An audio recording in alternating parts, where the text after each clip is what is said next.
ಇವರು ನಮ್ಮವರು.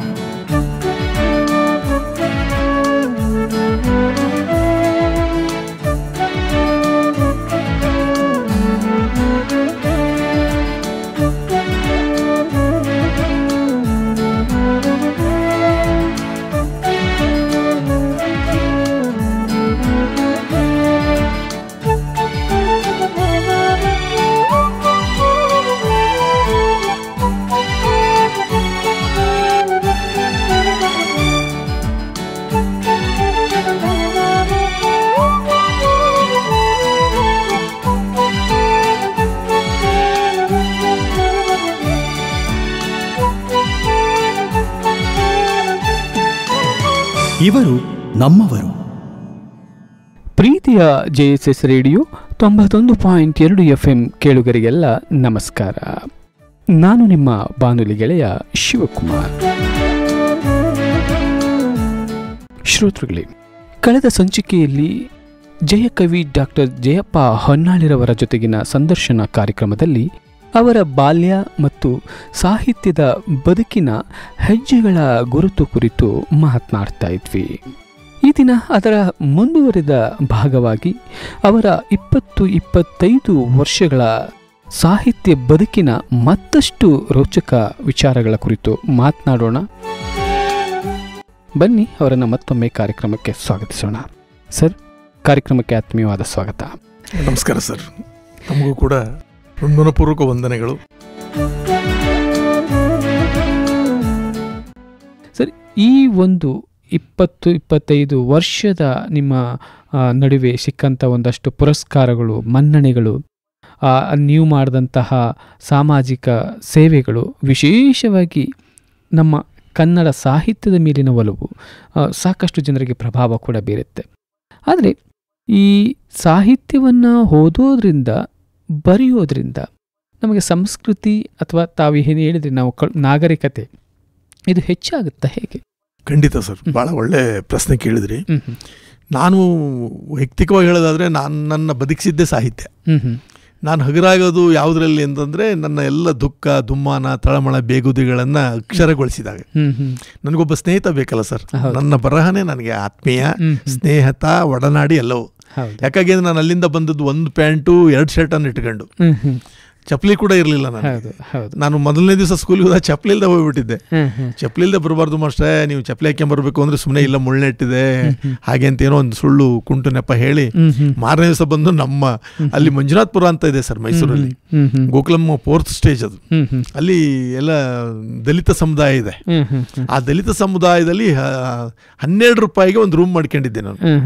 12 ರೂಪಾಯಿ ರೂಮ್ ಅಂದ್ರೆ ವಿಚಾರ ಮಾಡಿ, ಕರೆಂಟು ಫ್ರೀ, ನೀರು ಫ್ರೀ. ಅಲ್ಲಿ 12 ರೂಪಾಯಿ. ಆ ದಲಿತರ ಬೀದಿಯಲ್ಲಿ ಹೇಗಿರ್ತೀಯ ನೀನು? ಅದು ಮಂಜುನಾಥ್ಪುರ ನನ್ನ ಪಾಲಿನ ಧರ್ಮಸ್ಥಳ. ಅದು ಅಲ್ಲಿದ್ದೆ ನಾನು. ಅಲ್ಲಿ ಬದುಕಿನ ಅನನ್ಯ ಅನುಭವ, ಅಪೂರ್ವ ಅನುಭವಗಳಾದವು ಸರ್. ಅವರೆಲ್ಲ ಕಾರ್ಮಿಕರು, ಅವತ್ತವತ್ತೇ ದುಡ್ದು ಅವತ್ತವತ್ತೇ ತಿಂತಾ ಇದ್ದಂಥ ಅತ್ಯಂತ ಕರ್ಮಚಾರಿಗಳು, ಬೆವರನ್ನ ಸುರಿಸಿ ಭಗವಂತನನ್ನ ನೆನೆದು ಮಲಗಿ ಉಂಡು ಜೀವನವನ್ನ ಬದುಕನ್ನು ಕಟ್ಕೊಂಡಂಥ ನಿಜವಾದ ಶ್ರಮಜೀವಿಗಳವರು, ಕಾಯಕನೇ ಕೈಲಾಸ ಅಂತ ಅನ್ಕೊಂಡಿರೋರು. ಅಂತರ್ಮಧ್ಯದಲ್ಲಿ ಬೆಳೆದೆ ನಾನು.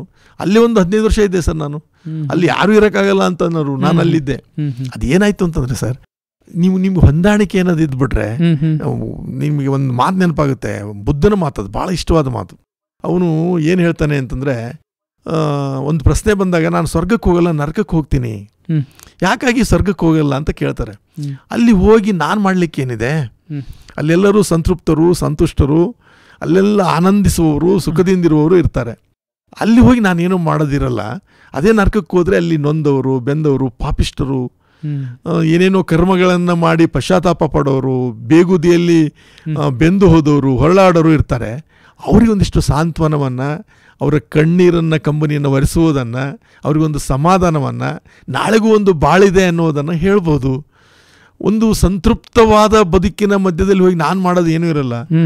ಅಸಂತೃಪ್ತ ಬದುಕಿರ್ತದಲ್ಲ, ಅದ್ರ ಮಧ್ಯದಲ್ಲಿ ನಾನು ಏನಾರ ಮಾಡ್ಬೋದು. ನಾನು ಹೋಗೋದಾದ್ರೆ ನರಕಕ್ಕೆ ಹೋಗ್ತೀನಿ ಅಂತಾರೆ ಬುದ್ಧ. ನೋಡಿ, ನಮ್ಮ ಆಲೋಚನೆಗಳು ಹೇಗಿರುತ್ತೆ ಅಂತ. ನಾನು ಏನಾರು ಮಾಡ್ಬೇಕಲ್ಲ ಸರ್ ಅಲ್ಲಿ. ಎಸ್ ಸರ್, ಅಂಥದ್ದೇ ಅನುಭವಗಳು ಸಾಕಷ್ಟು ತಮಗೆ ಆಗಿದೆ. ತಾವು ಹೇಳಿದ್ರಿ, ನನ್ನ ಸಿಪೇಡ್ ಮಾಡುವಾಗ ನಾನು ಮೂಟೆ ಹೊರಕ್ಕೆ ಹೋಗ್ಬೇಕಂದ್ರೂ ನನಗೆ ಮೂಟೆ ಹೊರಲಿಕ್ಕೆ ಕೆಲಸ ಕೊಡ್ತಿರ್ಲಿಲ್ಲ, ಕೆಲಸ ಸಿಗಲ್ಲ ಅಂತಿದ್ರು. ಆದರೆ ನಿಮಗೆ ಈ ದಿನ ನೋಡಿದಾಗ ಸಾಕಷ್ಟು ಸ್ಥಾನಮಾನಗಳು ಸಿಕ್ಕಿವೆ. ಅದರಲ್ಲೂ ವಿಶೇಷವಾಗಿ ಮೈಸೂರಿನ ಅಖಿಲ ಭಾರತ ಸರ್ವಜ್ಞ ಸಾಂಸ್ಕೃತಿಕ ಪ್ರತಿಷ್ಠಾನದ ಅಧ್ಯಕ್ಷರಾಗಿ ಕೆಲಸ ಮಾಡಿದ್ರಿ, ಮೈಸೂರಿನ ಸರ್ವಜ್ಞನ ಕನ್ನಡ ಸಂಘದಲ್ಲಿ ಅಧ್ಯಕ್ಷರಾಗಿದ್ರಿ, ಮೈಸೂರಿನ ಅಖಿಲ ಭಾರತ ಶರಣ ಸಾಹಿತ್ಯ ಪರಿಷತ್ತಿನ ಅಧ್ಯಕ್ಷರಾಗಿ ಕಾರ್ಯನಿರ್ವಹಿಸಿದಿರಿ. ಅದಲ್ಲದೆ ಮೈಸೂರು ಜಿಲ್ಲಾ ಕನ್ನಡ ಸಾಹಿತ್ಯ ಪರಿಷತ್ತಿನ ಪ್ರಧಾನ ಕಾರ್ಯದರ್ಶಿಯಾಗಿ ಕೆಲಸ ಮಾಡಿದಿರಿ. ಎಲ್ಲಿ ನನಗೆ ಒಂದು ಮೂಟೆ ಹೊರಲಿಕ್ಕೆ ಅವಕಾಶ ಇರಲಿಲ್ವೋ, ಇವತ್ತಿಗೆ ತಿರುಗಿ ವಾಪಸ್ ಬಂದಾಗ ನೋಡಿದಾಗ ಇಷ್ಟು ದೊಡ್ಡ ಒಂದು ಪ್ರತಿಷ್ಠಿತ ಸಂಸ್ಥೆಗಳಲ್ಲಿ, ಸಂಘ ವ್ಯವಸ್ಥೆಗಳಲ್ಲಿ ಉನ್ನತ ಸ್ಥಾನದಲ್ಲಿ ಕೆಲಸ ಮಾಡಿದಿರಿ. ಹೇಗನಿಸುತ್ತೆ ಈ ಅನುಭವ? ಬಹಳ ಸಂತೋಷ ಆಗುತ್ತೆ ಸರ್. ಕಷ್ಟಪಟ್ಟವನಿಗೆ ಸುಖ ಇದ್ದೇ ಇದೆ ಅನ್ನೋದಕ್ಕೆ ನನ್ನ ಬದುಕು ಸಾಕ್ಷಿ. ನೀವು ಒಂದು ದಿನ ಆಗಿರೋದೇ ಒಂದು ಅರ್ಧ ದಿನದ ಕತ್ತಲು, ಅರ್ಧ ದಿನದ ಬೆಳಕಿನಿಂದ ಸರ್. ಅಮಾವಾಸ್ಯೆ ಆದಮೇಲೆ ಹುಣ್ಣಿಮೆ ಬರಲೇಬೇಕು. ನಿಮ್ಮ ಬದುಕಿನಲ್ಲಿ ಒಂದು ಕೋಟ ಇರ್ತದೆ, ಕಷ್ಟದ ಕೋಟ, ಸುಖದ ಕೋಟ ಅಂತ. ಆ ಕಷ್ಟದ ಕೋಟ ಆದಮೇಲೆ ಸುಖದ ಕೋಟ ಆರಂಭ ಆಗಲೇಬೇಕು. ಈಗ ನಾವು ಕೆಲವೊಬ್ರು ಹೇಳ್ತಾರೆ ನೋಡಿ, ನಾನು ಶುಗರ್ ಬಂದಿದೆ ಅಂತಂದು ಹೇಳ್ತಿರ್ತಾರೆ ಕೆಲವೊಬ್ರು. ಅವ್ರಿಗೆ ಹೇಳ್ತಿರ್ತೀನಿ, ಹಂಗಾರೆ ಸ್ವೀಟ್ ಕೋಟ ಮುಗಿದೋಗಿದೆ ನಿಮ್ಮದು ಅಂತ. ಅದು ಸರ್ ಹಾಗೇನೆ. ನೀವು ಒಂದು ಮಳೆಗಾಲ, ಒಂದು ಚಳಿಗಾಲ, ಒಂದು ಬೇಸಿಗೆ ಕಾಲ ಕಾಣದೇನೆ ವರ್ಷಕಾಲವನ್ನು ಕಳೆಯೋಕ್ಕಾಗಲ್ಲ. ನೀವು ಒಂದು ಚೈತ್ರ ಬೇಕು ಅಂತಂದ್ರೆ ಒಂದು ಶಿಶಿರನ್ನ ನೀವು ಫೇಸ್ ಮಾಡಲೇಬೇಕು. ಶಿಶಿರ ಇಲ್ದೇನೆ ನೋಡಿ ಸರ್, ಪ್ರಕೃತಿ ನಮಗೆ ಬಹಳ ಕಲಿಸುತ್ತೆ. ಒಂದು ಶಿಶಿರ ಆದ್ಮೇಲೆ ಚೈತ್ರ ಬರುತ್ತೆ, ಬಿಸಿಲಾದ್ಮೇಲೆ ಒಂದು ಸಂಜೆ ತಂಗಾಳಿಗೆ ನೀವು ಮೈ ಒಡ್ಡಿದಾಗ ಆಗುವ ಹಿತಾನೇ ಬೇರೆ. ನೀವು AC ಕಾರಲ್ಲಿ ಹೋಗ್ಬಿಟ್ಟು ಯಾವುದೋ ಬಿಸಿಲಲ್ಲಿ ಒಂದು ಮರದ ಕೆಳಗಡೆ ನಿಂತ್ಕೊಂಡು ನೋಡಿ, ನಿಮ್ಗೆ ಆನಂದ ಆಗುತ್ತೆ, ಆಗಲ್ಲ ಅಂತಲ್ಲ. ಆದರೆ ನಾನು ನಡ್ಕೊಂಬಂದಿರ್ತೀನಲ್ಲ, ಬೆವರು ಒರೆಸ್ಕೊಂಡು ಉಸ್ಯಪ್ಪ ಅಂತಂದು ಸುಸ್ತಾಗಿ ಅಲ್ಲಿ ಬಂದು ನಾನು ನಿಂತ್ಕೊತೀನಿ. ನೀವು ಕಾರಲ್ಲಿ ಬಂದು AC ಕಾರಲ್ಲಿ ಬಂದು ನೀವು ಅಲ್ಲಿ ನಿಂತ್ಕೊಂತೀರಿ. ಆದರೆ ನಿಮಗಾಗುವ ಆನಂದ, ನನಗಾಗುವ ಆನಂದ ಅಜಗಜಾಂತರ. ನೀವು ನೆಲದಲ್ಲಿದ್ದರೆ ನಾನು ಮುಗಿಲಲ್ಲಿರ್ತೀನಿ. ನಾನು ಸ್ವರ್ಗೀಯ ಸುಖವನ್ನು ಅನುಭವಿಸ್ತಾ ಇರ್ತೀನಿ. ಕಾರಲ್ಲಿ ಬಂದವನಿಗೂ ಕಾಲಲ್ಲಿ ಬಂದವನಿಗೂ ವ್ಯತ್ಯಾಸ ಅದೇ ಸರ್. ನೀವು ಅನುಭವಿಸುವ ಆ ಫೀಲ್ ಇದೆಯಲ್ಲ, ಸ್ವರ್ಗೀಯ ಅನುಭವ ಇದೆಯಲ್ಲ, ಅದು ನನಗೆ ಮಾತ್ರ ದಕ್ಕುತ್ತೆ. ಕಾರಲ್ಲಿ ಬಂದವನಿಗೆ ಅಲ್ಲ, ಕಾಲಲ್ಲಿ ಬಂದವನಿಗೆ ಆ ಸುಖ ಸಿಕ್ತು ಸರ್ ನನಗೆ. ಕಷ್ಟ ನಂತರ ಸುಖ ಇದೆ ಸರ್. ಈ ಕಷ್ಟದ ನಂತರದ ಸುಖ ಮತ್ತು ಆ ಸುಖ ಸಿಗುವಾಗ, ಆ ಪ್ರಯತ್ನದಲ್ಲಿರುವಾಗ ಒಂದಷ್ಟು ಉತ್ತೇಜನ, ಒಂದಷ್ಟು ಪ್ರಶಂಸೆಗಳು ಸಾಕಷ್ಟು ಮೇಲ್ಮಟ್ಟಕ್ಕೆ ತಗೋಕ್ಕೆ ಸಾಧ್ಯ ಆಗುತ್ತೆ.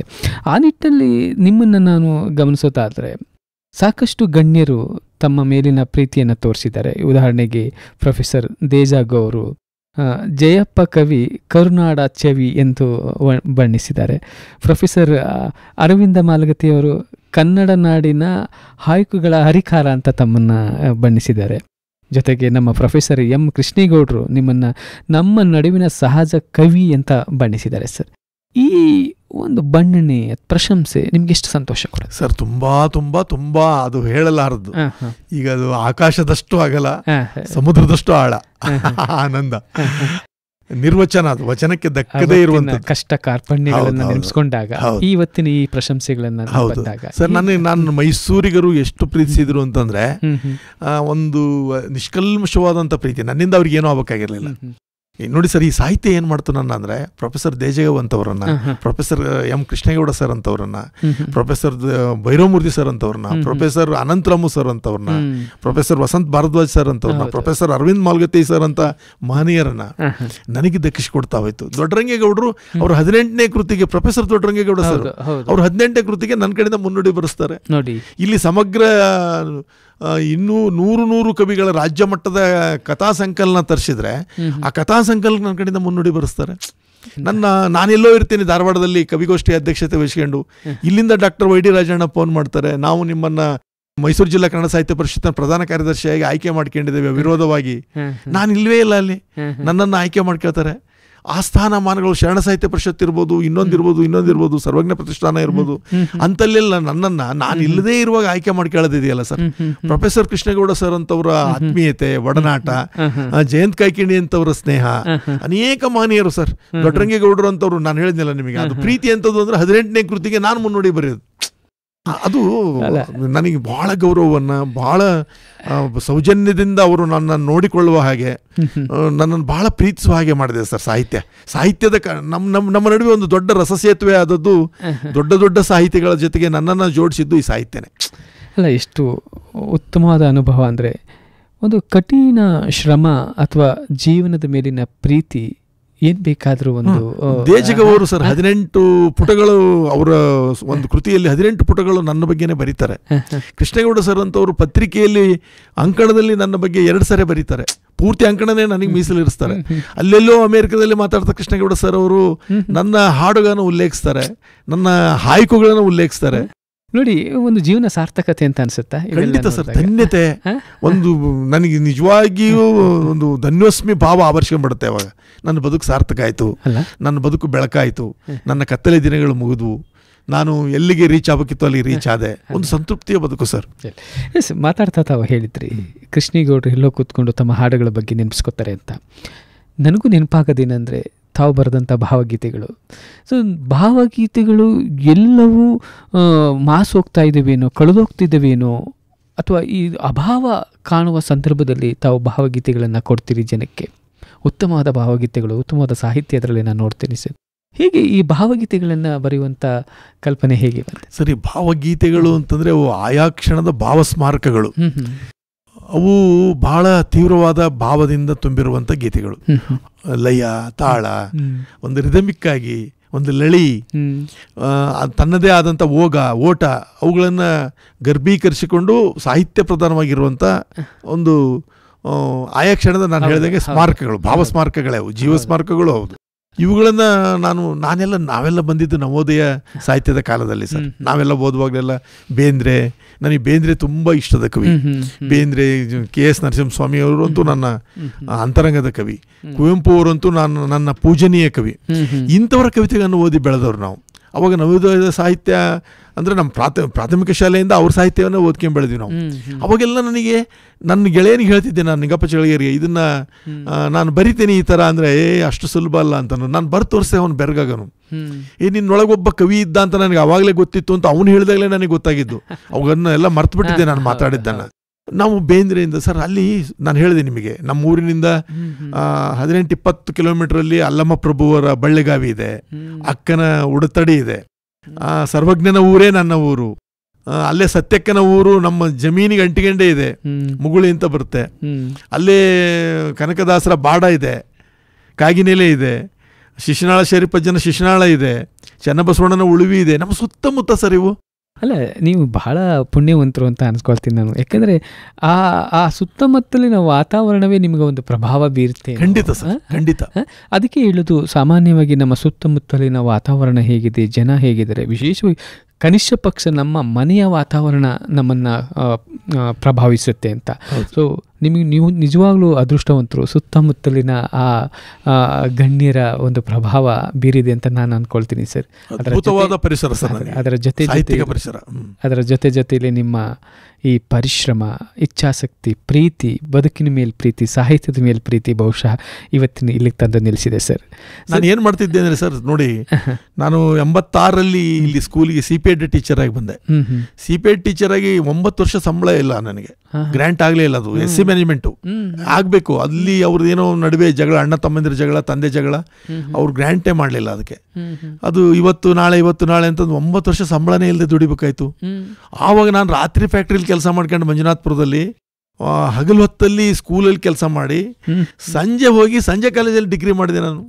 ಆ ಓದುವ ಹಸಿವಿತ್ತು ನೋಡಿ, ಆ ನಿರಂತರವಾದ ಜ್ಞಾನದ ಧಾವ, ಬಾಯಾರಿಕೆ ಇತ್ತಲ್ಲ, ಆ ತೃಷೆ ಇತ್ತಲ್ಲ ಸರ್, ತೃಪ್ತಿ ಆಗದ ತೃಷೆ ಅದು. ನಾನು ಸೋಷಿಯಾಲಜಿ MA ಮಾಡಿದೆ, ಕನ್ನಡ MA ಮಾಡಿದೆ, ಆಮೇಲೆ PhD ಮಾಡ್ಕೊಂಡೆ. ನನಗೆ ಆ್ಯಕ್ಚುಲಿ ಕನ್ನಡದಲ್ಲಿ, ಸೋಷಿಯಾಲಜಿಯಲ್ಲಿ ಎರಡಲ್ಲೂ ಗೋಲ್ಡ್ ಮೆಡಲ್ ಸಿಗಬೇಕಿತ್ತು. ಎರಡರಲ್ಲೂ ನಾನೇ ಎಷ್ಟು ಯೂನಿವರ್ಸಿಟಿಗೆ ನಾನು ಓದುವಾಗ. ಅವಾಗ ಏನಾಯ್ತು, ನಮ್ಮ ಅಜ್ಜಿ ತೀರ್ಕೊಂಡ್ರು ಅಂತಂದ್ಬಿಟ್ಟು ನಾನು ಊರಿಗೆ ಹೋಗ್ಬಿಟ್ಟೆ. ಒಂದು ಎಕ್ಸಾಮನ್ನು ಮಿಸ್ ಮಾಡ್ಕೊಂಡೆ. ಹಾಗಾಗಿ ನನಗಿಂತ 9 ಮಾರ್ಕ್ಸ್ ಕಡಿಮೆ ಬಂದಿರೋ ಕನ್ನಡದಲ್ಲಿ ಅಂಕಗಳನ್ನು ಪಡೆದಂಥವನಿಗೆ ಗೋಲ್ಡ್ ಮೆಡಲ್ ಕೊಟ್ಟರು. ನನಗಿಂತ 9 ಮಾರ್ಕ್ಸ್ ಕಡಿಮೆ, ನನಗಿಂತ 7 ಮಾರ್ಕ್ಸ್ ಕಡಿಮೆ ಬಂದಿರೋ ಸೋಷಿಯಾಲಜಿ ವಿದ್ಯಾರ್ಥಿಗೆ ಗೋಲ್ಡ್ ಮೆಡಲ್ ಕೊಟ್ಟರು. ನಮ್ಮ ಅನಂತರಾಮು ಸರು ಎಷ್ಟು ಹೊಟ್ಟೆ ಉರ್ಸ್ಕೊಂಡ್ರು ಅಂದರೆ, ಅಯ್ಯೋ ಹೊನ್ನಾಳಿ ಎಂಥ ಕೆಲಸ ಮಾಡಿದ್ರಪ್ಪ ನೀವು ಸುಮ್ಮನೆ ಎಕ್ಸಾಮ್ ತೊಗೊಂಡಿದ್ರೆ ನೋಡಿ 2 ಗೋಲ್ಡ್ ಮೆಡಲ್ ಕಳ್ಕೊಂಡ್ರಿ, ನಮ್ಮದೇ ಎಷ್ಟು ಕಾಲೇಜಿಗೆ ದೊಡ್ಡ ಕೀರ್ತಿ ತಂದ್ರಿ ನೀವು, ಆದರೆ ನೋಡಿ ನಿಮ್ಗೆ 2 ಗೋಲ್ಡ್ ಮೆಡಲ್ ಮಿಸ್ ಮಾಡ್ಕೊಂಡ್ರಿ ಅಂತ. ನಾನು ಆಮೇಲೆ ಸರ್ ಡೆಪ್ಯುಟೇಷನ್ ಮಲ್ಲಾಡಿಗಳಿಗೆ ಹೋಗ್ತೀನಿ. ನಾನು ಡಿಪಾರ್ಟ್ಮೆಂಟಿಂದ ಡೆಪ್ಯುಟೇಷನ್ ಹೋಗಿ ರ್ಯಾಂಕ್ ಬಂದ ನಾನೇ ಮೊದಲು. ಅಲ್ಲಿ ಗೋಲ್ಡ್ ಮೆಡಲಿಸ್ಟ್ ನಾನು, 2nd ರ್ಯಾಂಕ್ ಬರ್ತೀನಿ, ಯೋಗದಲ್ಲಿ 1st ರ್ಯಾಂಕ್ ಬರ್ತೀನಿ ಮಲ್ಲಾಡಿಹಳ್ಳಿಯಲ್ಲಿ. ನಮ್ಮ ಡಿಪಾರ್ಟ್ಮೆಂಟಿಂದ ಸನ್ಮಾನ ಮಾಡ್ತಾರೆ. ಇದುವರೆಗೂ ಇತಿಹಾಸದಲ್ಲಿ ಡೆಪ್ಯುಟೇಷನ್ ಹೋಗಿ ಆ ರೆಗ್ಯುಲರ್ ಸ್ಟೂಡೆಂಟ್ಸ್ ಜೊತೆಗೆ ನೀವು ರ್ಯಾಂಕ್ ಬಂದದ್ದು ಇದೇ ನೀವು ಮೊದಲು ಅಂತಂದ್ಬಿಟ್ಟು ಅಪ್ರಿಷಿಯೇಟ್ ಮಾಡ್ತಾರೆ. ನಮ್ಮ ವಿಶ್ವನಾಥ್ ಸಾಹೇಬರು ಡಿಸ್ಟ್ರಿಕ್ಟ್ ಸೂಪರಿಂಟೆಂಡೆಂಟ್ ಆಗಿರ್ತಾರೆ, ಅವರು ಅಪ್ರಿಷಿಯೇಟ್ ಮಾಡ್ತಾರೆ. ಅಂದರೆ ಸರ್ ನನಗೆ ಭಾಳ ನೋವಾಗ್ತಾ ಇರೋದು, ನಮಗೆ IAS, IPS, KS ಈ ಥರದ ಕನಸುಗಳನ್ನು ಕೊಡೋರು ಅವಾಗ ನಮ್ಮ ಗುರುಗಳಾಗಿರಲಿಲ್ಲ ಸರ್. ಅವರೆಲ್ಲ ಗ್ರಾಮೀಣ ಪ್ರದೇಶದಿಂದ ಬಂದವರು. ಅವ್ರಿಗೆ ದೊಡ್ಡ ಕನಸುಗಳೇ ಇರಲಿಲ್ಲ, ಅವರಿಗೆ ಒಂದು ಮುನ್ನೋಟದ ರೆಕ್ಕೆಗಳೇ ಇರಲಿಲ್ಲ. ದೂರಗಾಮಿ ನೆಲೆಯಲ್ಲಿ ನಿಂತು ಯೋಚಿಸುವ, ಪಾಪ ಅವರು ಇತಿಮಿತಿಗಳಿದ್ವೋ ಏನೋ ಗೊತ್ತಿಲ್ಲ, ಅವರು ಯೋಚಿಸುವ ತಾಕತ್ತೇ ಇರಲಿಲ್ಲ ಅವ್ರಿಗೆ. ಭಾಳ ಅಯ್ಯೋ SLC ಮಾಡ್ಕೊಂಡ್ರೆ ಸಾಕು, PUC ಮಾಡ್ಕೊಂಡ್ರೆ ಸಾಕು. ಕಂಡಕ್ಟರ್ ಆಗದೆ ನಮ್ಮ ಅಜ್ಜಿ, ನಿಮಗೆ ಹೇಳ್ತೀನಿ ಗಂಗಮ್ಮ ಅಂತ, ಅವ್ರು ಸತ್ತಾಗಲೇ ನಾನು ಎಕ್ಸಾಮ್ ಬಿಟ್ಟು ಹೋಗಿದ್ದು. ನಾನು ನಮ್ಮೂರಲ್ಲಿ ಏಳೂರ ಅಂತಂದು ಒಬ್ಬ ಪೋಸ್ಟ್ ಮನ್ ಇದ್ದ, ನಮ್ಮೂರಿನ ಮೊದಲ ಸರ್ಕಾರಿ ನೌಕರ. ನಮ್ಮಜ್ಜ ನಮ್ಮೂರಿನ ಮೊದಲ ಮೇಷ್ಟ್ರು. ನಮ್ಮ ಅವನ ಕಡೆಯಿಂದ ಅಜ್ಜ ಆಗಬೇಕು, ಉಜ್ಜಪ್ಪ ಅಜ್ಜ ಅಂತ. ಅವರು ಮೊದಲ ಮೇಷ್ಟ್ರು. ಅವ್ರು ನನ್ನನ್ನು ಮೇಷ್ಟ್ರು ಮಾಡಬೇಕು ಅಂತ ಅನ್ಕೊಂಡಿದ್ರಂತೆ. ಅವ್ರ ಹೆಗಲ ಮೇಲೆಲ್ಲ ನಾನು ಬೆಳೆದವನಂತೆ. ಆಮೇಲೆ ಅವ್ರು ತೀರ್ಕೊಂಡ್ಬಿಡ್ತಾರೆ. ಅದು ನನ್ನ ದೌರ್ಭಾಗ್ಯ. ಅದು ಅವರು ಇದ್ದಿದ್ರೆ ನನ್ನ ಚೆನ್ನಾಗಿ ಓದಿಸ್ತಿದ್ರು. ಸರಿ, ಅದಾದಮೇಲೆ ನಮ್ಮೂರಲ್ಲಿ ನಂದು ಮೊದಲೇ ಹೇಳಿದ ಹಾಗೆ ಪೂರ್ತಿ ಬಡತನ, ಸ್ಕೂಲಿಗೆ ಹೋಗೋದೇ ಕಷ್ಟ. ಆದರೂ ಹೋಗಬೇಕು ಅಂದರೆ ನಮ್ಮ ಅಪ್ಪನ ಕಂಡೀಷನ್, ನೀನು ಕೂಲಿ ಕೊಡು, ಶಾಲೆಗೆ ಹೋಗುವಂತ. ಈಗೆಲ್ಲ ಕೂಲಿಯಿಂದ ಶಾಲೆಗೆ, ನಮ್ಮದು ಶಾಲೆಯಿಂದ ಕೂಲಿಗೆ ನಮ್ಮದು. ಹಾಗೆ ಇಷ್ಟೆಲ್ಲ ಕಷ್ಟಗಳು ಅಡ್ಡಿ ಬಂದರು ನಿಮಗೆ, ನೀವು ಎಲ್ಲೂ ನಿರಾಸೆ ಆಗಲಿಲ್ಲ, ನಿರುತ್ಸಾಹ ಆಗಲಿಲ್ಲ, ಎಲ್ಲವನ್ನ ಸ್ಪೋರ್ಟಿವ್ ಆಗಿ ತಗೊಂಡು? ಇಲ್ಲ ಸರ್, ನಾನು ಹೇಳಿದಿಲ್ಲ ನಿಮಗೆ, ನಮ್ಮೂರು ನಾಗಪ್ಪ ಅಂತ ಇದ್ದ ನಮ್ಮ ಶಾಲೆಯಲ್ಲಿ. ಅವನು D ಗ್ರೂಪ್. ಅವನು ಆ್ಯಕ್ಚುಲಿ ಸೆಕ್ರೆಟರಿ ಅವರ ಸ್ವಂತ ಅಳಿಯ, ಅವನು ತಂಗಿ ಮಗ. ಅವನಿಗೆ ಕರೆದೆ ನಾನು, ನನ್ನ ಜೊತೆಗೆ ಅವನು SLC ಆಗಿದೆ ಅಂತೆಲ್ಲ, ನಂದು ಅಷ್ಟೇ ಆಗಿರೋದು. ನಾನು SLC ಮಾಡ್ಕೊಂಡು PUC ಮಾಡ್ಕೊಂಡು CP ಎಡ್ ಮಾಡ್ಕೊಂಡು ಬಂದೇನೆ, ನಿಂದು ಆಗಿದೆ, ಬಾ ಡಿಗ್ರಿಗೆ ಹೋಗೋಣ ಅಂತ. ಅವ್ನು ಬರಲಿಲ್ಲ. ಸಾರ್, ಸಂಜೆ ಕಾಲೇಜಲ್ಲಿ ಬಂದು ಓದಿ ಇಲ್ಲಿ ಕೆಲಸ ಮಾಡೋಕ್ಕಾಗುತ್ತಾ ಅಂತ. ನಾನು ಸಂಜೆ ಕಾಲೇಜಲ್ಲಿ ಓದಿ ಹಗಲು ಹೊತ್ತಿನಲ್ಲಿ ಅವನು ಅಕ್ಕಿ ತರೋನು ಊರಿಂದ. ನಮ್ಮೂರು ನಮ್ಮ ಸ್ಕೂಲಲ್ಲಿ ಈಗಲೂ ಪ್ಯೂನ್ ಅವನು.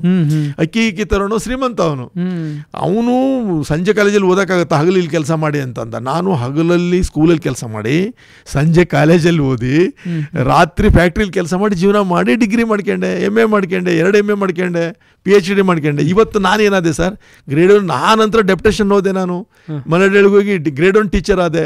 ನನ್ನ ಜೊತೆ ಟೀಚರ್ಸ್ ನನಗಿಂತ ಸಂಬಳ ಜಾಸ್ತಿ ತಗೊಂಡ್ರೆ ನನಗೆ ಅದು, ನಾನು ಸಾಧನೆಯಿಂದ ಶೂನ್ಯನಾದ ಹಾಗೆ.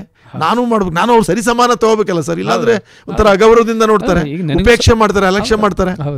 ನಾನು ಡೆಪ್ಯುಟೇಷನ್ ಹೋಗಿ BPEd ಟೀಚರ್ ಆಗಿ, ಗ್ರೇಡ್ 1 ಟೀಚರ್ ಅಂತಾರೆ ನಮಗೆ BPEdಗೆ. ನಾವು ನಾಗಪ್ಪ ಹೇಳ್ತಾ ಇರ್ತಾನೆ, ಸರ್ ನೀವು ಅವತ್ತು ನನ್ನ ಸಂಜೆ ಕಾಲೇಜಿಗೆ ಕರೆದ್ರಿ, ನಾನು ಬರಲಿಲ್ಲ, ನೋಡಿ ನೀವು ಹೋದ್ರಿ, ನೀವು ಇವತ್ತು ನಮ್ಗೆ ಹೆಡ್ ಮಾಸ್ಟರ್ ಆದ್ರಿ, ನಾನು ಇಲ್ಲೇ ಉಳ್ಕೊಂಡೆ ಪ್ಯೂನ್ ಆಗಿಯೇ ರಿಟೈರ್ಡ್ ಆಗ್ತಾ ಇದ್ದೀನಿ, ನೀವು ನಮ್ಗೆ ಹೆಡ್ ಮಾಸ್ಟರ್ ಆದ್ರಿ, ನೀವು ಕಾಲೇಜ್ ಎಲ್ಲೋ ಹೋಗ್ಬಿಡ್ತಿದ್ರಿ ಅಂತ. ಸರ್ ನಮ್ಮ ದೇಜಗ ಯೂನಿವರ್ಸಿಟಿ ಕರ್ಕೋಬೇಕು ನನ್ನ ಅಂತ ತುಂಬ ಕಷ್ಟಪಟ್ರು. ಆಗಲಿಲ್ಲ ಅವರಿಗೆ, ಅದು ಹಂಗೆ ಕಾನೂನಿನಲ್ಲಿ ಅವಕಾಶ ಇರಲಿಲ್ಲ. ಇಲ್ಲಾಂದ್ರೆ ನಾನು ಪ್ರೊಫೆಸರ್ ಆಗಿ, ಕನ್ನಡ ಪ್ರೊಫೆಸರ್ ಆಗಿ ತಗೊಳ್ಬೇಕು ಅಂತ ತುಂಬ ಕಷ್ಟಪಟ್ಟರು, ಏನೆಲ್ಲ ಮಾಡಿದ್ರು. ತಮ್ಮ ಮಗನಿಗೂ ಕುಲಪತಿ ಆಗಿದ್ದ, ಅವ್ರಿಗೂ ಹೇಳಿದ್ರು, ಅವರು ಅಸಹಾಯಕರಾದರು. ಇಲ್ಲ, ಕಾನೂನಿನಲ್ಲಿ ಅವಕಾಶ ಇಲ್ಲ ಹಾಗೆ ಅಂತ ಸುಮ್ಮನಾದ್ರು. ಇಲ್ಲಾಂದ್ರೆ ನಾನು ಅಲ್ಲೆಲ್ಲ ಹೋಗ್ತಿದ್ದೆ.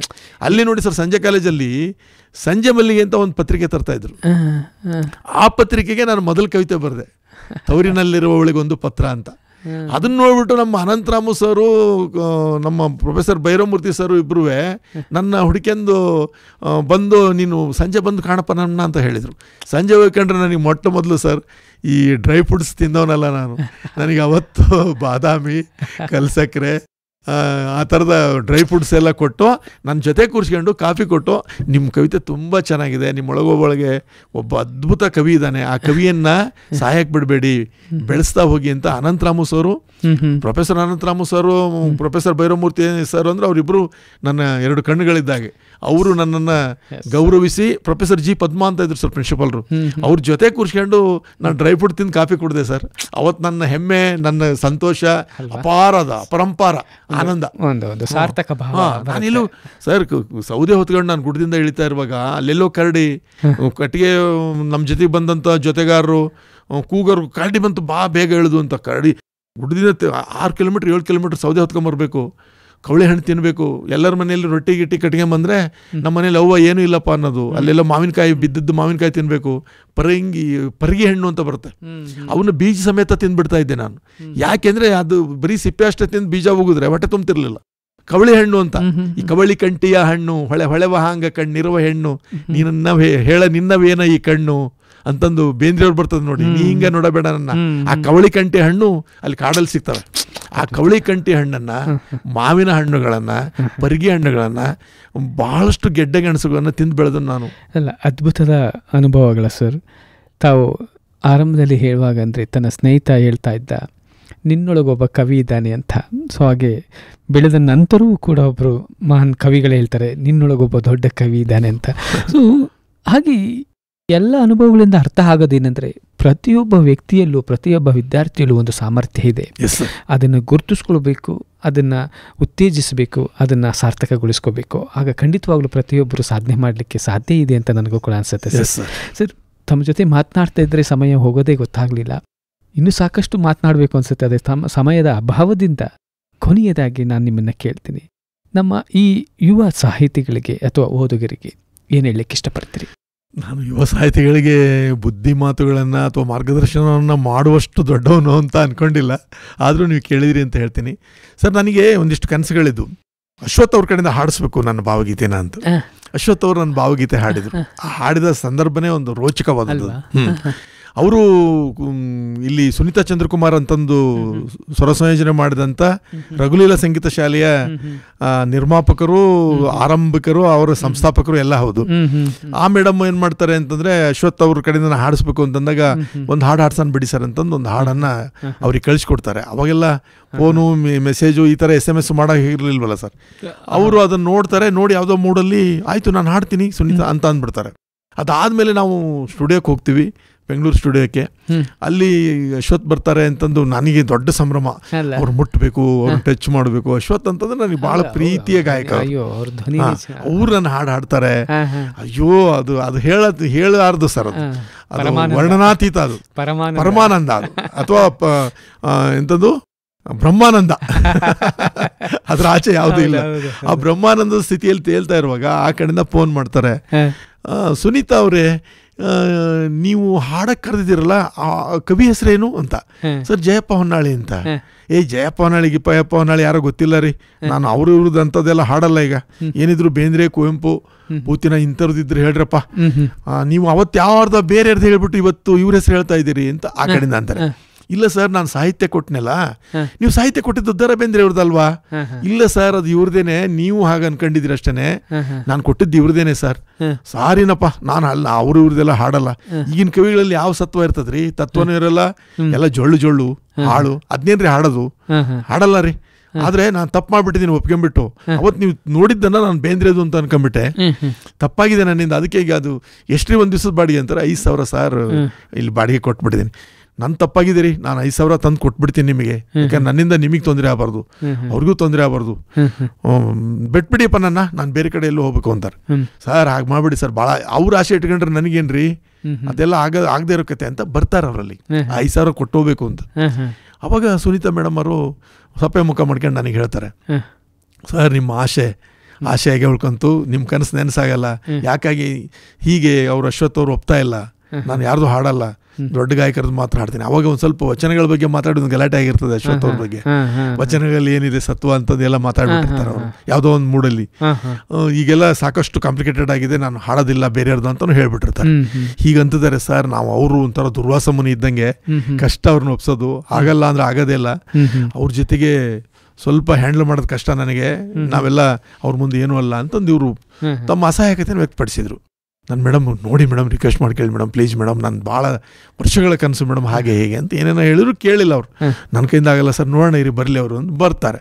ಬಂದು ಸ್ಟುಡಿಯೋಗೆ ಬರ್ತಾರೆ. ಸ್ಟುಡಿಯೋಗೆ ಬಂದು ನಾನು ನಮಸ್ಕಾರ ಸರ್ ಅಂತೀನಿ. ಯಾರ್ರಿ ನೀವು ಅಂತ ಅಂತಾರೆ. ಅವ್ರು ಸರ್ ಇವರೇ ಸರ್ ಕವಿ.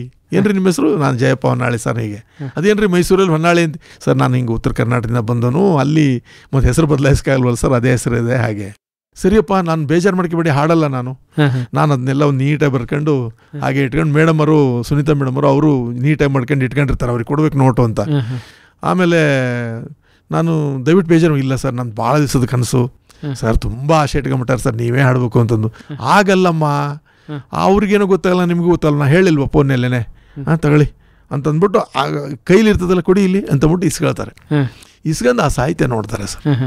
ಸಾಹಿತ್ಯ ನೋಡ್ತಾ ಹಾಗೆ ಕೂತ್ಕೊಳ್ತಾರೆ. ಒಂದು ಕಾಪಿ ತರಿಸ್ರಿ ಅಂತ ಅಂತಾರೆ. ಕಾಪಿ ತರಿಸ್ತಾರೆ. ಅವ್ರ ಸೀಕ್ರೆಟ್ನ ಹೀಗೆ ಇಟ್ಕೊಂತ ಇದ್ರಿ, ಹೀಗೆ ಸೇದರು ಅವರು, ಈಗ ಮುಷ್ಟಿ ಮಾಡಿ ಬೆರಳು ಹಿಂಗೆ ಇಟ್ಕೊಂಡು ಹೀಗೆ ಒಂದು ಸಿಗರೇಟ್ ಸೇರ್ತಾರೆ. ನಾವು ಒಂದು ಸಿಗರೇಟ್ ಸೇದ್ಬೋದಾ ಅಂತಾರೆ, ಸೇದಿ ಸರ್ ಅಂತಾರೆ. ಸ್ಟುಡಿಯೋದಲ್ಲಿ ಒಂದು ಸಿಗರೇಟ್ ಸೇರ್ತಾರೆ, ಇನ್ನೊಂದು ಕಾಪಿ ತರಿಸ್ರಿ ಅಂತಂತಾರೆ. ನಮಗೆ ಭಯ, ಆತಂಕ, ಒಂಥರ ತಲ್ಲಣ, ನಡುಕ್ತಾ ಇದ್ದೀವಿ ನಾವು, ಏನಂತಾರೋ ಏನು ಕತ್ತಿನೋ ಅಂತ. ಸಾಹಿತ್ಯ ನೋಡಿ ಇದಕ್ಕೆ ಅರ್ಥ ಹೇಳ್ರಿ ಅಂತಂತಾರೆ. ನಾನು ಅದಕ್ಕೆಲ್ಲ ಅರ್ಥ ಹೇಳ್ತೇನೆ. ಏನ್ರಿ ಇದು ಈ ಚಿಕ್ಕ ವಯಸ್ಸಿಗೆ ಇಂಥ ಅನುಭವ ಎಲ್ಲಿಂದ ಬಂತ್ರಿ ನಿಮಗೆ? ಸರ್ ಅದು ಸ್ವಯಂ ಅನುಭವಿಸಿದ್ದು ಹಾಗೆ. ಏಕೆ ಇರಿದೆ ಎನ್ನ ಎದೆಯ ಇನಿತು ತೋರದೆ ದಯ, ಅರ್ಧ ದಾರಿ ಸವೆಸಿ ಜೊತೆಗೆ ಹೇಳಿ ಹೀಗೆ ವಿದಾಯ ಅನ್ನೋದು ಹಾಡೋದು. ಏನಿದು ಸರ್, ತುಂಬ ಬಡತನದಲ್ಲಿದ್ದೆ ಸರ್ ಇಲ್ಲಿ ಮೈಸೂರಲ್ಲಿ. 9 ವರ್ಷ ಸಂಬಳ ಆಗಲಿಲ್ಲ. ಬೇಡ ಅಂದ್ರು ಮನೇಲಿ ಅಜ್ಜಿ ಸಾಯ್ತೀನಿ ಅಂತ ಮದುವೆ ಮಾಡಿಬಿಟ್ರು.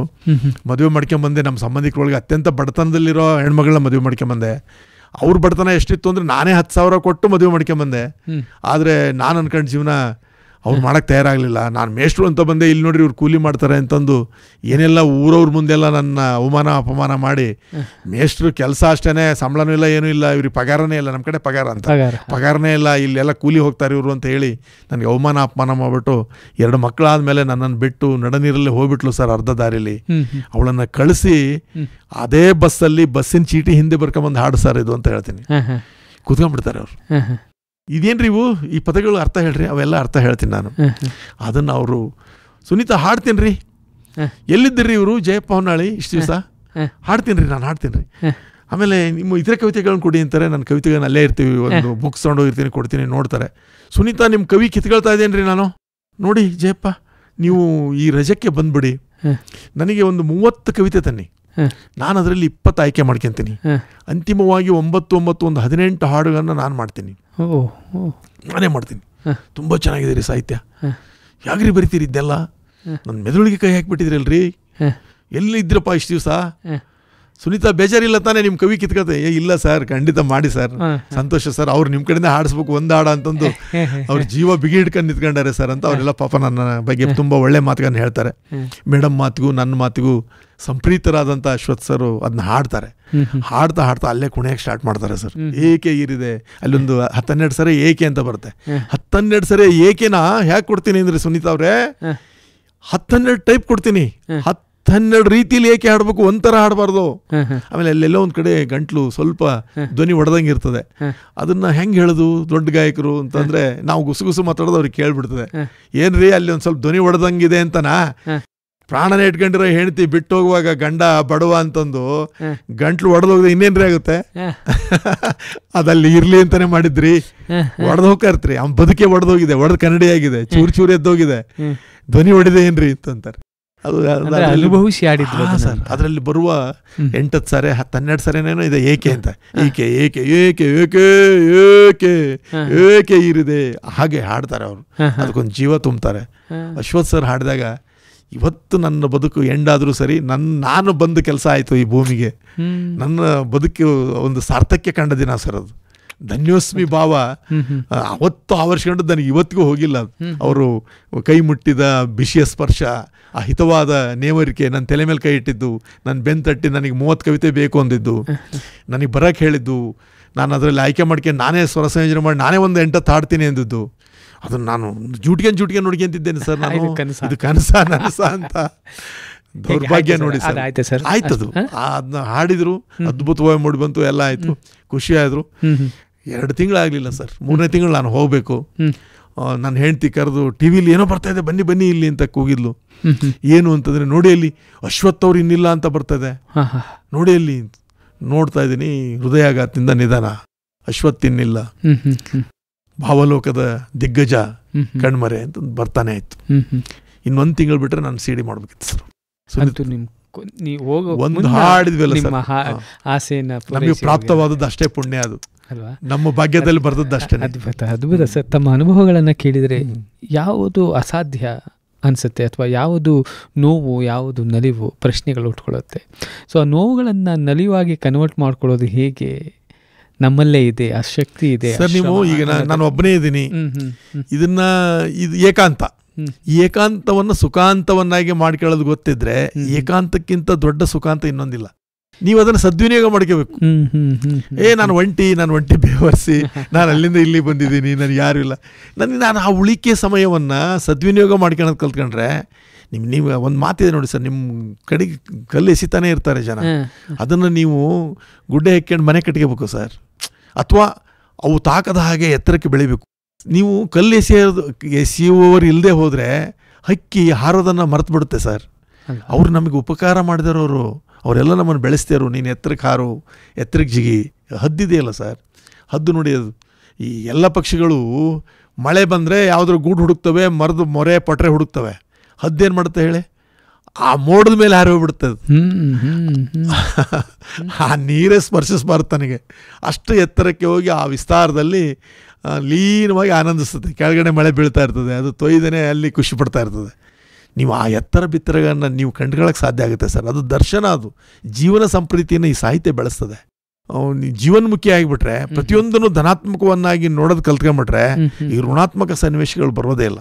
ನಾನು ಹಾಗೆ ಸಾಯ್ಬೇಕು ಅಂತಂದರೆ 1000 ಸಲ ಸಾಯ್ಬೇಕಿತ್ತು, ನಾನು ದಿನನೂ ಸಾಯ್ಬೇಕಿತ್ತು. ನಾನು ಅಷ್ಟು ಸಂಕಷ್ಟ, ಕಣ್ಣೀರಲ್ಲೇ ಮುಖ ತೊಳ್ಕೊಂಡನು ಸರ್ ನಾನು. ಅಂದರೆ ಇದೆಲ್ಲ ಹೇಳುವಾಗ ನಾನು ಯುವ ಸಾಹಿತಿಗಳಿಗೆ ಅಥವಾ ಓದುಗರಿಗೆ ನಿಮ್ಮ ಸಂದೇಶ ಅಂದಾಗ ಈ ನಿಮ್ಮ ಅನುಭವನೇ ಒಂದು ಸಂದೇಶ ಅಂತ ನಾನು ಭಾವಿಸ್ಕೊಳ್ತೀನಿ ಸರ್. ನಾವು ಅದನ್ನು ನಿಜವಾಗ್ಲೂ ಪ್ರೀತಿಸಿದರೆ, ಕಠಿಣ ಶ್ರಮ ಪಟ್ಟರೆ ನಾವು ಅಂದ್ಕೊಂಡಿದ್ದನ್ನು ಸಾಧಿಸ್ಲಿಕ್ಕೆ ಸಾಧ್ಯ. ಕವಿತೆನೇ ಅದು ಧ್ಯಾನಸ್ಥ ಸ್ಥಿತಿಯಲ್ಲಿ ಅರಳುವ ಹೂವದು ಅಲ್ವಾ? ಈ ಸಾಹಿತ್ಯಗೆ, ಈ ಕವಿತೆಗೆ ಒಂದಷ್ಟು ಶಕ್ತಿ ಇದೆ. ಅದನ್ನು ನಿಜವಾಗ್ಲೂ ಪ್ರೀತಿಯಿಂದ ಮಾಡಿ ತಾವು ಕೂಡ ಗುರಿ ತಲುಪಲಿಕ್ಕೆ ಸಾಧ್ಯ ಆಗುತ್ತೆ ಅಂತ ನಾನು ಭಾವಿಸ್ಕೊಳ್ತೀನಿ ಸರ್. ಸರ್, ಬಹಳ ಸಂತೋಷ ಆಯ್ತು ಸರ್. ಸರ್, ನಾವು ಈಗ ನವಿಲು ಕುಣಿಯುತ್ತೆ ಯಾರೋ ನೋಡ್ತಾರೆ ಅಂತಲ್ಲ, ಕೋಗಿಲೆ ಹಾಡುತ್ತೆ ಯಾರೋ ಕೇಳ್ತಾರೆ ಅಂತಲ್ಲ, ನಮ್ಮ ಆತ್ಮಾನಂದಕ್ಕಾಗಿ, ಆತ್ಮಸಂತೃಪ್ತಿಗಾಗಿ ನಾನು ಖುಷಿಗೊಳ್ತಾ ಹೋದರೆ ಸರ್, ಈಗ ಬರೆದವನ ಕಣ್ಣಲ್ಲಿ ನೀರಿದ್ರೆ ಅದನ್ನು ಓದುವವನ ಕಣ್ಣಿಗೂ ಆ ನೀರು ಬರುತ್ತೆ. ನನ್ನಲ್ಲಿ ಭಾವತೀವ್ರತೆ ಇದ್ದರೆ, ನನ್ನಲ್ಲಿ ದುಃಖ ಇದ್ದರೆ, ನನ್ನ ಅಕ್ಷರದಲ್ಲೂ ಆ ದುಃಖ ವ್ಯಕ್ತವಾಗುತ್ತಾ ನಿಮ್ಮನ್ನು ರೀಚ್ ಆಗುತ್ತೆ, ಆನಂದ ರೀಚ್ ಆಗುತ್ತೆ, ಸಂಸ್ಕಾರ ರೀಚ್ ಆಗುತ್ತೆ, ಸಂದೇಶ ರೀಚ್ ಆಗುತ್ತೆ. ಯಾವಾಗ ನಾನು ನನ್ನ ಅನನ್ಯ ಅನುಭವಗಳನ್ನು ಅದರಲ್ಲಿ ಅನಾವರಣ ಮಾಡಬೇಕು ಸರ್. ಅದು ಅಕ್ಷರ ಅಂದರೆ ಆತ್ಮ, ನಮ್ಮ ಆತ್ಮದ ಅನಾವರಣ ಅದು ಅಕ್ಷರ ಅಂದರೆ. ಅಕ್ಷರದಲ್ಲೂ ಆತ್ಮ ಇದ್ದಾಗ ಆ ಅಕ್ಷರ ಶಾಶ್ವತ ಆಗುತ್ತೆ ಸರ್. ಅದು ಕವಿತೆ ಒಂದು ಕಾಲಾತೀತವಾಗೋದು ಯಾವಾಗ? ಕವಿಯ ಅನನ್ಯ ಅನುಭವಗಳಿಂದ ಮೈವೆತ್ತಾಗ. ಕಾಲಾತೀತನಾಗೋದು ಕವಿ ಯಾವಾಗ? ಅಂಥದ್ದೊಂದು ಕವಿತೆ ಕೊಟ್ಟಾಗ. ಕವಿತೆಯ ಮೂಲಕ ಕವಿ ಯಾವಾಗಲೂ ಕಾಲಾತೀತ. ಇವತ್ತು ಬೇಂದ್ರೆ, ಕುವೆಂಪು ಅಂತ ಮಹನೀಯರು ನಮ್ಮ ಮುಂದೆ ಪ್ರಸ್ತುತವಾಗ್ತಾರೆ ಅಂದರೆ ಯಾವುದ್ರ ಮೂಲಕ? ಕಾವ್ಯದ ಮೂಲಕ. ಕಾವ್ಯ. ಈಗ ಒಬ್ಬ MLA, ಒಬ್ಬ MP ನಿಮ್ಮನ್ನು ಒಂದು ವೇದಿಕೆಗೆ ಶಿಫಾರಸು ಮಾಡ್ಬೋದು, ಆದರೆ ಯಾರ ಹೃದಯಕ್ಕೂ ಶಿಫಾರಸು ಮಾಡೋಕ್ಕಾಗಲ್ಲ. ಆ ಹೃದಯ ವೇದಿಕೆಗೆ ಹೋಗಬೇಕು ಅಂತಂದರೆ ನಿಮ್ಮ ಕವಿತೆ ನಿಮ್ಮನ್ನು ಶಿಫಾರಸು ಮಾಡಬೇಕು. ಕವಿತೆ ಶಿಫಾರಸು ಮಾಡಿದರೆ ನೀವು ಕವಿ. ನೀವೆಲ್ಲ ಈಗಾದರೂ ಹೋಗ್ತೀರಿ, ಯಾರ ಹೃದಯ ಮನೋಮಂದಿರಕ್ಕಾದರೂ ಹೋಗಿ ತಲುಪ್ತೀರಿ. ಹೇಗೆ ನೀವು ಅಶ್ವತ್ಥರವರನ್ನ ತಲುಪುತ್ತೀರೋ ಹೃದಯಕ್ಕೆ, ನಿಮ್ಮ ಕವಿತೆಯಿಂದ, ಆ ಸಾಲುಗಳಿಂದ ಅವರು ತಲುಪ್ತಿರೋ ಹಾಗೆ ಪ್ರತಿಯೊಬ್ಬರನ್ನು ತಲುಪಲಿಕ್ಕೆ ಸಾಧ್ಯ ಆಗುತ್ತೆ ಅಂತ ಅನ್ಸುತ್ತೆ ಸರ್. ಬಹಳ ಸಂತೋಷ ಆಗುತ್ತೆ ಸರ್. ತಮ್ಮ ಜೊತೆ ಮಾತನಾಡ್ತಿದ್ರೆ ಮಾತು ನಿಲ್ಲಿಸ್ಲಿಕ್ಕೆ ಆಗ್ತಿಲ್ಲ, ಆದರೆ ಸಮಯದ ಅಭಾವದಿಂದ ನಾನು ಇವತ್ತಿನ ಕಾರ್ಯಕ್ರಮವನ್ನು ನಿಲ್ಲಿಸ್ತಾ ಇದ್ದೀನಿ ಸರ್. ಕಾರ್ಯಕ್ರಮದಲ್ಲಿ ಭಾಗಿಯಾಗಿದ್ದಕ್ಕಾಗಿ, ತಮ್ಮ ಎಲ್ಲ ಅನುಭವಗಳ ಹಂಚಿಕೆಗಾಗಿ ನಮ್ಮ ಕೇಳುಗರ ಪರವಾಗಿ ಹೃತ್ಪೂರ್ವಕ ಧನ್ಯವಾದಗಳು. ಆಗಲಿ ಸರ್, ಭಾಳ ಸಂತೋಷ ಆಯಿತು. JSS ರೇಡಿಯೋ ಸಮುದಾಯ ಬಾನುಲಿ ಕೇಂದ್ರದ ಎಲ್ಲ ಸಹೃದಯ ಶ್ರೋತೃಗಳಿಗೆ ನನ್ನ ಧನ್ಯವಾದಗಳನ್ನು ಮತ್ತು ವಂದನೆಗಳನ್ನು ದಯವಿಟ್ಟು ತಲುಪಿಸಿರಿ. ಅಥವಾ ನಾನು ಈ ಮೂಲಕನೇ ಹೇಳ್ತಾ ಇದ್ದೀನಿ, ಒಳ್ಳೆಯದಾಗಲಿ ಸರ್. ಧನ್ಯವಾದ. ಭಾಳ ಖುಷಿ ಆಯಿತು ನನ್ನನ್ನು ಇಲ್ಲಿ ಕರೆಸಿ ಒಂದಿಷ್ಟು ಮಾತುಗಳನ್ನಾಡಿ. ಮತ್ತೆ ಅವು ಒಂಥರ ನಿಧಿಗಳು, ಈ ವಿಚಾರಗಳನ್ನು ಏನು ನಿಮ್ಮ ಮುಂದೆ ಇಟ್ಟನೆಲ್ಲ ಅನುಭವ ನಿಧಿಗಳು, ಅವುಗಳು ಮತ್ತೀಗ ಇಲ್ಲಿ ಅಭಿವ್ಯಕ್ತವಾಗಲಿಕ್ಕೆ ಒಂದು ವೇದಿಕೆ ಕಲ್ಪಿಸಿದಿರಿ. ತಮಗೂ ತಮ್ಮ ಬಾನುಲಿ ಕೇಂದ್ರಕ್ಕೂ ನನ್ನ ಅನಂತ ಕೋಟಿ ಪ್ರಣಾಮಗಳು. ಧನ್ಯವಾದಗಳು. ಶ್ರೋತೃಗಳೇ, ಇಷ್ಟೊತ್ತು ತಾವು ಕೇಳ್ತಾ ಇದ್ರಿ ಇವರು ನಮ್ಮವರು ವಿಶೇಷ ಕಾರ್ಯಕ್ರಮದಲ್ಲಿ ನಮ್ಮ ಜೊತೆ ಇಷ್ಟೊತ್ತು ಮಾತನಾಡಿದವರು ಕವಿಗಳು, ಸಾಹಿತಿಗಳು, ಆಧುನಿಕ ವಚನಕಾರರು ಹಾಗೂ ಅಂಕಣಕಾರರು ಆದ ಡಾಕ್ಟರ್ ಜಯಪ್ಪ ಹೊನ್ನಾಳಿರವರು. ಇದು ಇವತ್ತಿನ ಕಾರ್ಯಕ್ರಮ. ಮತ್ತೊಂದು ಕಾರ್ಯಕ್ರಮ ಜೊತೆ ತಮ್ಮನ್ನು ಭೇಟಿಯಾಗ್ತೀನಿ. ಅಲ್ಲಿವರೆಗೂ ನಮಸ್ಕಾರ. ಇವರು ನಮ್ಮವರು.